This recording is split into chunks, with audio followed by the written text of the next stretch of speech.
עם לבדד ישכון. תשמע, מתוך הגאווה שלך לדברים האלה שאמרת שהשמעתי אותם, אני מבין שאתה גם מחכה שהיועץ המשפטי לממשלה יגיש נגדך כתב אישום, כי בשבילך אני כתבתי זו מכתב, הזדמנות. תשמע, אני סיפרתי להם, אני כתבתי ליועץ המשפטי לממשלה מכתב מנומק, ואני ביקשתי בעקבות יוזמת ג'נבה ליזום יוזמה חדשה.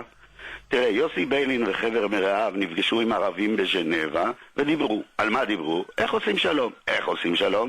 בין היתר מעבירים את השטחים האלה לריבונות של הערבים, את השטחים האלה לריבונות יהודית, סחר מכר של קרקעות המדינה. עכשיו תראה, יוסי ביילין לא היה שר ולא חבר כנסת ולא שלוח מטעם המדינה, סתם יוזמה עצמאית שהיא פלילית לחלוטין.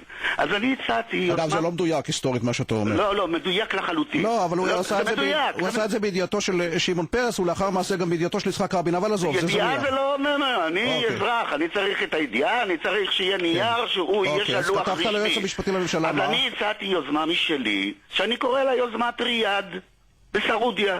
אני רוצה ללכת לריאד, לדבר עם הערבים ולהציע להם את כל אדמות המדינה.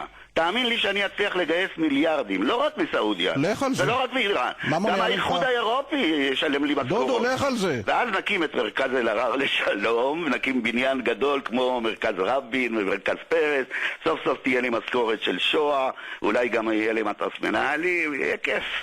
אוקיי, דודו אלהרר, אני מאוד מודה לך על השיחה הזאת. אני גם מאוד מאוד מודה לך, באותה הזדמנות אני רוצה מאוד להודות לתנועת שלום עכשיו, שבזכות הקשרים המסועפים שלהם בתקשורת הישראלית, הצלחתי לומר לציבור דברים ששום יוזמה עצמאית שלי לא הייתה מניבה. תמשיך להתקרבן, אדוני היקר, דודו אלהרר, תודה רבה לך להתראות.